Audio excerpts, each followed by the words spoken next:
안녕하세요. 황녀의 쌀다와 토크 시간입니다. 네, 오늘의 황녀 사연은요. 잘난 자식만 챙기고 못난 자식은 챙기지도 않던 시어머니.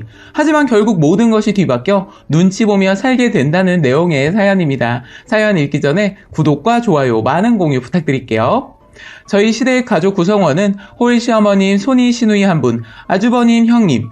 결혼한 지 7년 되었지만 아직 애가 없으며 저희는 딸과 남편 이렇게 살고 있습니다. 우선 시어머님 얘기를 하자면 돈을 유독 밝히시는 분이시고 남의 이목을 굉장히 의식하시는 것도 모자라 막말도 서슴지 않게 하시는 분이세요.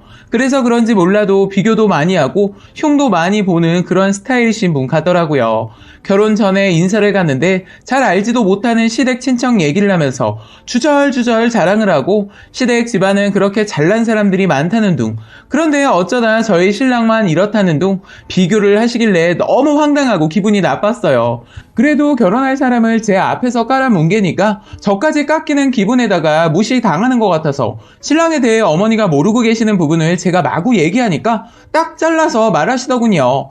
내 아들은 내가 더 잘한다 하시면서 그만하라는 식의 분위기였어요. 어쨌든 시어머니의 첫 인상은 그렇게 별로라는 인상을 받았는데 다행히도 우연히 형님 될 분을 만나게 되었는데 첫 인상이 너무 좋았어요. 그런데 어느 날 예비 시어머님이 저를 불러서 할 말이 있다고 해서 집에 갔는데 중요한 저희 얘기보다 형님 흉을 그렇게 보더라고요.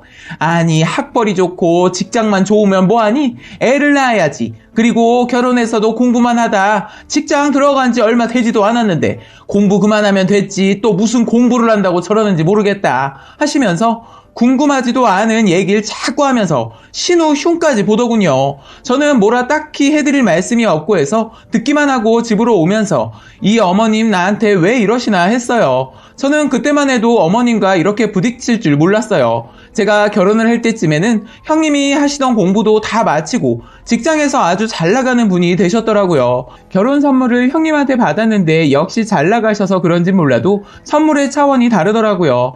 신혼 때 신랑이랑 엄마랑 가깝게 지내면 좋겠다고 해서 자주 시댁에 가게 되었는데 그날 마침 형님과 시간이 맞아서 식사를 하기로 했는데 시어머님이 형님을 대하는 것이 확 달라져서 놀랐습니다. 형님이 뭐만 하려고 하면 아니 너는 앉아있어. 힘들게 일하고 와서 앉아있어. 여기 사람이 몇 명인데 할 사람 있다. 하시면서 저를 불러서 심부름을 시키는 거예요. 그러고서는 부엌에 형님을 얼씬도 못하게 하는 겁니다. 일손이 딸려서 형님을 불렀어요.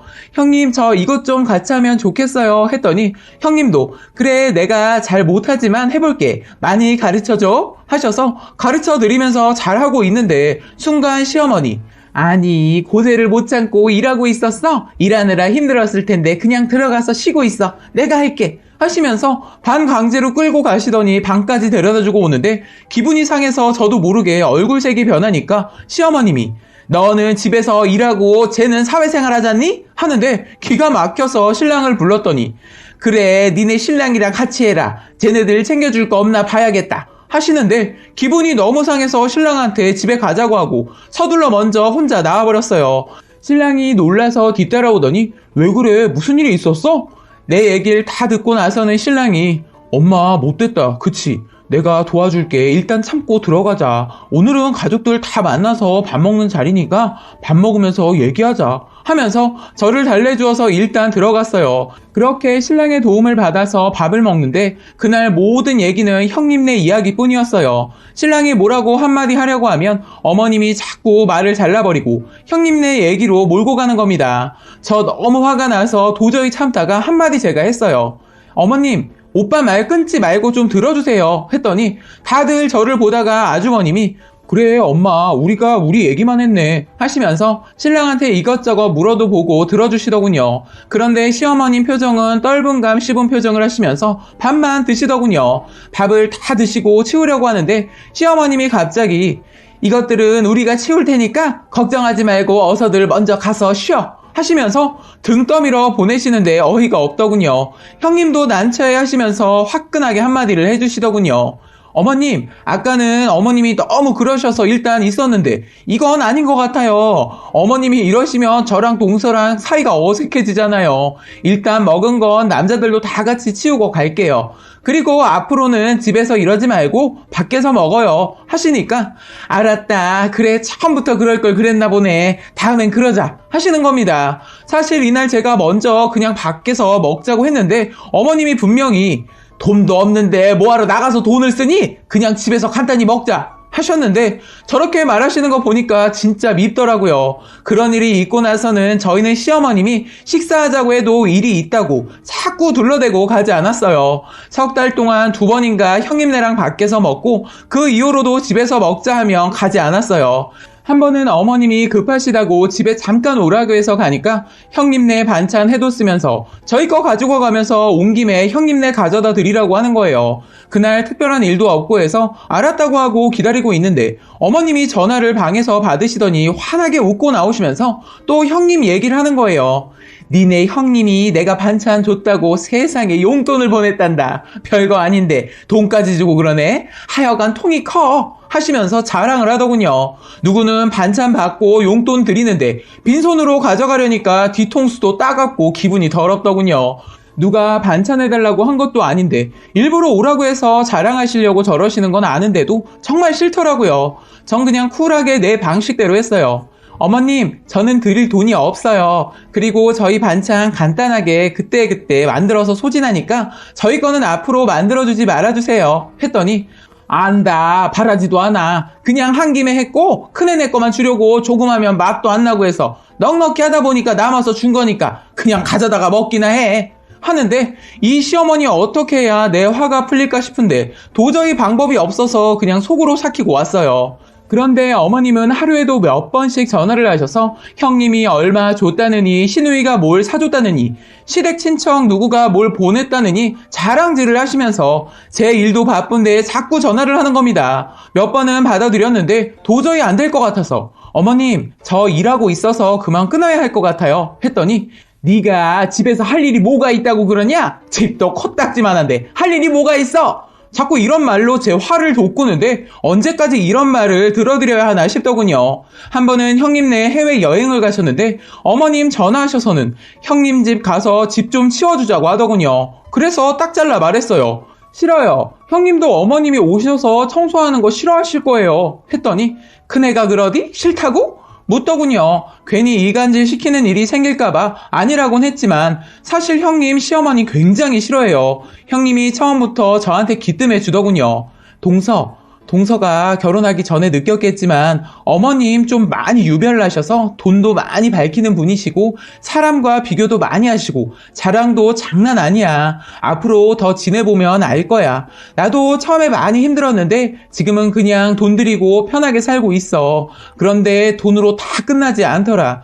이젠 애 낳으라고 난리야. 그리고 자꾸 집에 오셔서 청소를 하시는 거야. 정말 불편해서 죽겠어. 시도 때도 없이 오셔서 청소하시는 바람에 냉장고에 있는 반찬 그대로인 거 들켰잖아.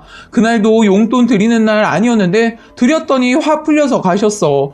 난 정말 신랑 때문에 참고 산다. 하신 적이 있는데 이렇게 형님도 애로사항이 많더라고요. 그래서 가끔 형님과 동명상련이라고 서로 위로도 받고 하거든요. 그런 형님을 괜히 난처하게 하면 안 될 것 같아서 말했어요. 어머님, 당사자도 없는 집에 말도 없이 가서 청소하는 건 아닌 것 같아요. 그리고 정말 저 이런 거 하고 싶지 않아요. 했더니만 왜? 자존심 상하냐? 가족들끼리 서로 도울 수도 있지. 자존심을 세우고 그래. 알았다. 하시고 그냥 더 이상 말 안 해서 그냥 그런가 보다 했어요. 그런데 시어머님 며칠 후 전화하셔서 형님 흉을 늘어놓는 거예요.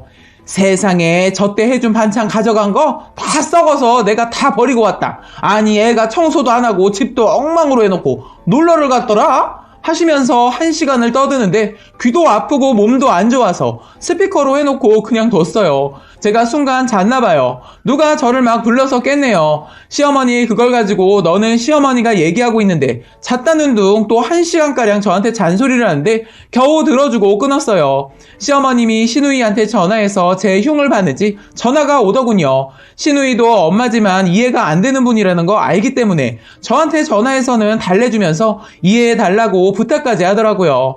제가 이혼 안 하고 지금까지 사는 것은 그나마 시어머니 빼고는 다 괜찮아서 살고 있어요. 정말 돈 없고 빼갔으면 시어머니한테는 아무것도 아닌 사람으로 취급당해요. 결국 저는 시어머님 때문에 부분 탈모까지 왔고 그걸 안 신랑이 그동안 말 못하고 숨긴 것들이 뭐가 있냐고 묻더군요. 그동안 있었던 얘기 듣더니 신랑이 더 이상 못 참겠다고 하면서 시어머니한테 전화를 해서 난리를 쳤어요. 신랑도 어릴 때부터 받은 차별 때문에 힘들었는데 저까지 그런 대우를 받으니까 화가 나서 시어머니한테 그동안 골문 게 결국 터지고 말았어요. 시어머님 저희랑 인연을 끊고 살자고 하더군요. 신랑도 홧김에 그러자고 하면서 전화를 끊더라고요. 인연을 끊을 때 끊더라도 이렇게 끊는 것은 너무 억울할 것 같았지만 신랑 말을 듣기로 했어요. 저희는 그 후 어머니와 연락을 안 하고 살고 있었고 신랑은 친정의 도움을 받아 사업을 시작했는데 운이 따라서 그런지 너무도 잘 풀리고 저도 그때 임신까지 했어요. 형님네 갑자기 아주버님이 회사를 그만두고 시누이 말 듣고 동업을 하게 되었는데 잘못되는 바람에 집도 날아가게 되었다고 해요. 그래서 형님께서는 그동안 드렸던 어머님 용돈을 못 드리게 되었다고 들었어요. 그래서인가 그동안 전화 한 통 없던 시어머님이 갑자기 저희한테 전화를 하셨더라고요. 그러더니 형님 흉을 보면서 저한테 필요한 거 없냐고 하면서 저한테 들러붙더군요. 저는 순간 이제 억울한 거 풀 때가 왔구나 싶었어요. 왜 전화하셨어요? 딱 잘라 말했어요. 아니 그동안 전화도 없고 해서 내가 그냥 했다. 아무리 그때 그랬다고 연락을 또 끊니? 하시길래 어머님 저는 남편 말 듣기로 했어요. 저는 어머니랑 통화하는 거 불편하고 껄끄럽네요. 저는 길게 통화 못할 것 같습니다. 이만 끊을게요. 하고 먼저 끊어버렸어요. 다시 전화가 왔지만 받지 않았고 수신 차단해놓고 신랑한테 말하니 신랑이 번호 바꾸라고 하더라고요. 그래서 며칠 후에 번호까지 바꿔버렸어요. 그렇게 저는 시어머니와 짧은 통화와 함께 인연을 끊었어요. 시어머님이 며느리와 아들한테 이런 대접을 받는 것은 자업자득이 아닌가 싶습니다. 형님한테 가끔 시어머니 얘기 듣는데 아주버님 때문에 형님 눈치 보면서 살고 있다고 들었어요. 라고 사연 올려주셨습니다. 오늘의 사연 여기까지였고요. 많은 공유와 여러분들의 생각이나 느낀 점이 있다면 댓글로 표현해 보시기 바랍니다.